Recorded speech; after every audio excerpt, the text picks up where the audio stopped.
தமிழ்நாட்டினுடைய நலன்களையும் உரிமைகளையும் ஜனநாயகத்தையும் பாதுகாப்பதற்கு ஒரு பேராபத்தான ஒரு சூழ்நிலையை எதிர்கொள்வதற்கு ஜனநாயகத்தினுடைய ஆணிவேரையே அறுக்கக்கூடிய வேளையில் மத்திய அரசினுடைய ஏவுதலில் தேர்தல் ஆணையமே முனைந்திருக்கக்கூடிய இந்த நேரத்தில் கருத்துக்களை ஆலோசனைகளை பெற்று அதன் அடிப்படையிலே ஒரு தீர்மானத்தை நிறைவேற்ற வேண்டும் என்று நீங்கள் முடிவெடுத்திருப்பது வரவேற்கத்தக்கது.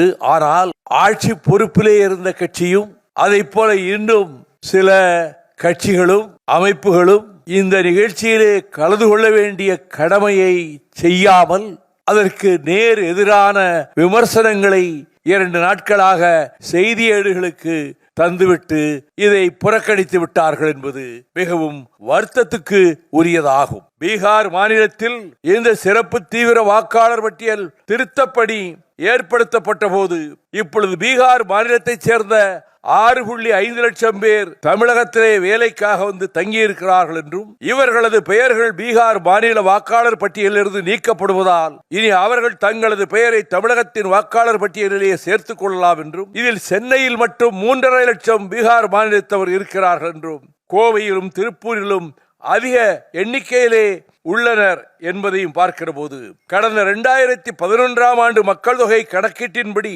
தமிழகத்தில் 34,87,974 வெளிமாநிலத்தவர்கள் வேலைக்கு வந்து தங்கியுள்ளனர். தற்போது 14 ஆண்டுகளில் இந்த எண்ணிக்கை இரட்டிப்பாகி இருக்கும். இந்நிலையில் நாடு முழுவதும் சிறப்பு தீவிர வாக்காளர் பட்டியல் திருத்தப்பணிகள் முடிந்துவிட்டால் தமிழகத்தில் தற்போதுள்ள வெளிமாநிலத்தைச் சேர்ந்த சுமார் 75 லட்சம் பேர் தமிழக வாக்காளர் பட்டியலிலே பெயர் சேர்த்து வாக்களிக்கும் ஒரு அபாயகரமான நிலை உருவாகலாம். A to B, உங்கள் பசியார எங்கள் ருசி பேசும்.